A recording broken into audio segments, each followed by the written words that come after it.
honnêtement, fais-le. Parce que ça va t'apporter tellement. Franchement, je sais pas comment convaincre quelqu'un, mais c'est vraiment, ça change une personne, quoi. On est devant le campus des Sultaneuses. Bonjour.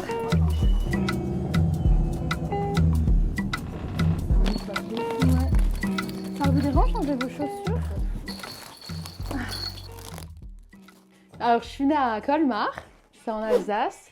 Et quand j'avais 12 ans, on a déménagé avec mes parents à Marseille. J'ai fait le collège-lycée là-bas. Et ensuite, je suis partie à Aix-en-Provence pour la licence. J'ai fait un Erasmus pour la L3. Et je suis partie en Allemagne, à Tübingen. J'ai entendu que c'était une possibilité. Et puis, je crois que j'ai toujours eu un peu la bougeotte. Oh, c'est trop bien. Oh là là. Qu'est-ce que c'était bien. Donc en fait, l'université d'Aix-en-Provence, mais bon, ça c'est toutes les universités, il y a des partenariats. Mon université est en partenariat avec l'université Herbert Karls. J'ai eu de la chance parce que moi, la région m'a donné de l'argent. Donc ils m'ont trouvé un appartement. C'était un logement commun avec d'autres étudiants internationaux. Donc j'avais une coloc qui était japonaise, on avait une référente allemande. Bref, il y avait franchement plein de gens. Et en plus de ça, j'avais une bourse. Dans l'enseignement, j'ai trop kiffé la fac là-bas. C'est complètement différent que de l'enseignement français. En fait, ils ont 5 ans d'études comme nous, mais durant ces 5 ans, ils peuvent piocher les matières qu'ils veulent. Donc il n'y a pas de première année, deuxième année, troisième année avec les cours obligatoires. Donc je me suis retrouvée avec des gens, c'était leur première année de droit, et d'autres, c'était leur dernière année. Et je pouvais choisir mes cours, j'ai eu des cours de dingue, genre j'ai eu du droit policier, j'ai eu du droit catholique. C'était dingue, enfin genre franchement, c'était trop bizarre d'avoir la possibilité de faire ce droit. Bon, j'ai eu du droit international humanitaire, ça c'est trop cool aussi. Mais du coup, tout en allemand, c'était sympa aussi. Ben non, je suis partie finger in the nose. Je me suis dit, ça va être l'éclate. Et sauf que je suis arrivée là-bas, je suis en mode, ah ouais, je suis pas bilingue en fait. C'est vrai que j'ai eu mes examens écrits et oraux en allemand. Donc c'est vrai que j'avais quand même un niveau convenable pour faire des oraux et avoir des bonnes notes, quoi. Donc, mais non, bilingue, non. C'est trop dur l'allemand. Avant de rentrer, j'avais déjà mon projet. Parce qu'en fait, là-bas, j'ai discuté beaucoup avec des gens. Et on se parlait de notre avenir parce que l'année se finissait. Et puis, moi, je me suis rendu compte que là, j'avais fini ma licence. Que j'allais avoir 2 ans de master et qu'ensuite, ça allait être la vie, quoi, active.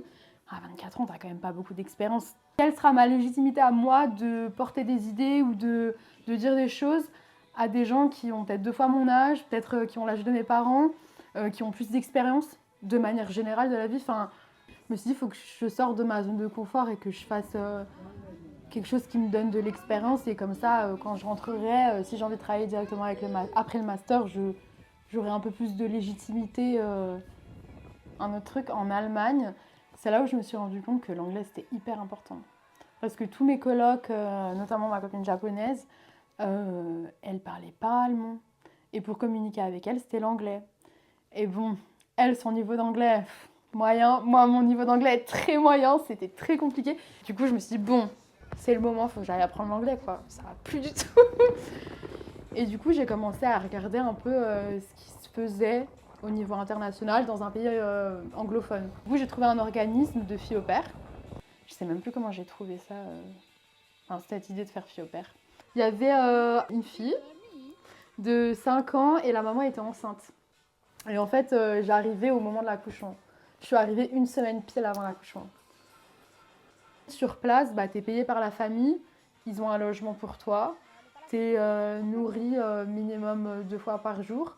Donc avec les sous que tu gagnes, tu peux faire tes courses pour ta journée, enfin pour ta vie, quoi. Non.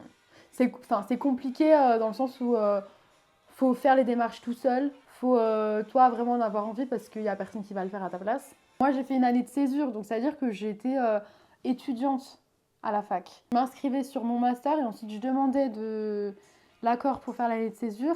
Le temps qu'ils acceptent, en même temps, moi je devais dire à l'organisation oui c'est bon je peux partir, sauf que j'avais pas l'autorisation. Et la fac elle m'acceptait uniquement si j'avais une famille, enfin bref c'était un peu stressant mais ça s'est fait quoi. Moi je pense que je me suis sentie très vite bien Mais il y a toujours ce truc au début, c'est un peu... t'as cette euphorie.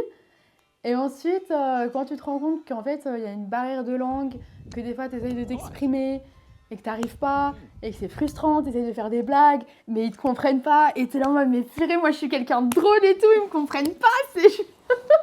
Là, c'est un peu frustrant, mais je pense qu'au bout de 3 à 4 mois, vraiment, j'étais épanouie. Ouais. Et puis, je suis arrivée en Australie, j'avais le cœur brisé et tout, et vraiment, Je me suis vraiment recentrée sur moi pour la première fois de toute ma vie, et ça a été... Enfin, je pense que c'était le moment, j'ai vraiment eu de la chance. Enfin, j'ai l'impression que c'était le bon moment, c'était les bonnes personnes autour de moi, et... Enfin, j'ai vraiment... Ouais. J'ai approfondi la connaissance de moi-même, quoi. Ah, ça a été horrible, mais horrible. Mais je crois que j'ai pas... Je crois que j'avais jamais chialé comme ça, hein. En plus, j'ai quitté mon copain, donc ça m'a pas aidé. J'avais plus de larmes dans mon corps, j'avais mal aux yeux, enfin j'avais un mal de crâne et tout. Enfin ouais, c'était horrible quoi. Mais bon, ça a valu le coup quoi. Si je suis triste, c'est que c'était incroyable.